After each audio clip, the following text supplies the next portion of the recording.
Hey there, guys. This is Steve with Good Guys to Great Men. And I want to welcome the Ranch Retreat Roundup guys again for another video. This is going to be an interesting one. Tim and I were talking about how are we going to talk about sex and horses? How are we going to talk about sexual leadership and intimacy with horses? As you know, we've talked a lot about intimacy already, about connecting, about bonding, getting close to the soft spots of a horse. This is all intimacy and connection. There's all kinds of ways to be intimate with a horse that doesn't involve sexuality.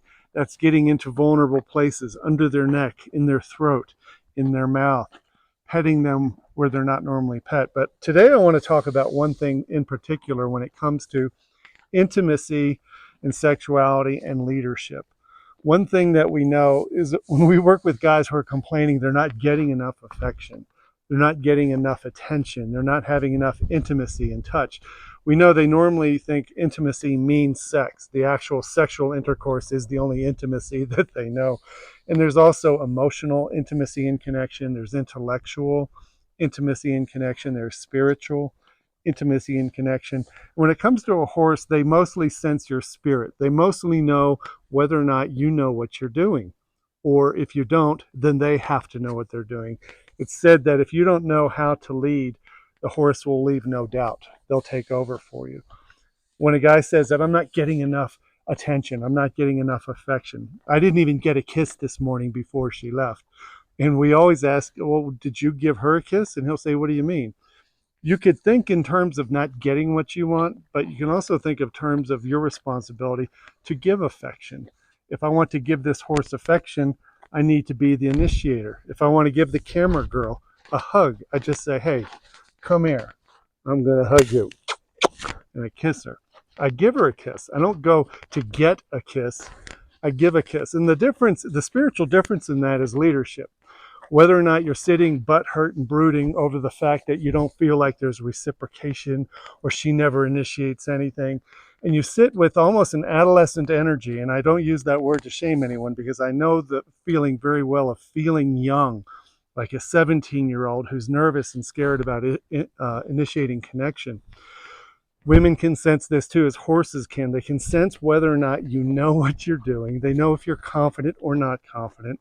As soon as they sense you're not sure of yourself, you don't know what you're doing, they will immediately resist. Sometimes you'll call this stonewalling or putting up the barrier or the pillow wall in the bed. That's what we hear about. But if you're not sure, if you're tentative, you're always going to feel resistance. I'm going to take a walk with Paco here, and I'm going to demonstrate in the first part about not leading. It's going to look like I don't know where I'm going. He's going to look uncertain and tentative. And then you're going to hear me pick up my pace of leadership and round the bend and come back up here. And so I want to make sure my dog doesn't get run over here. I'm just going to take off, and this is me not really leading. I'm just kind of walking around. He doesn't even know I want him to come yet. Now I'm pissed off because he's not coming. I'm pissed off. Should I be pissed? He doesn't even care. He's ignoring me. Right? This is the narrative in the head with women. You feel like there's no intimacy because she doesn't pay attention. But what if you ask and you say, hey, let's go this way. I want to go this way.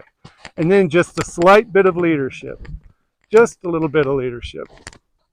I'm going to stop leading for a second.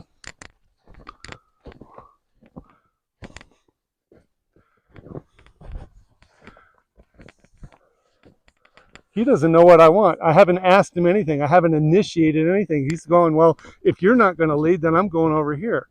I'm going to put up the pillow wall. But what I want to do, I want to walk with him as a partner, an intimate partner. I want him to be close and connected with me. He's even resisting now because I'm not being clear. This is what clear looks like. Hey, buddy, let's go this way. One thing we notice at the ranch retreat is sometimes guys don't walk with authority. They walk only if the horse is walking. They'll only go a certain direction if the horse is already going that direction. Slippery out here. But I'm going to come up here. I already know I'm going to wind up at the barn. I'm going to turn around 180 degrees. I'm going to stop and face the camera. I have a plan. And he knows that I have a plan. There wasn't anything real sexy about that, but the whole point is that if you're tentative, scared, uncertain, unsure of yourself, as opposed to being confident and deliberate, you probably won't get any of the intimacy you imagine you want to have. Remember, giving is better than getting. Thanks a lot.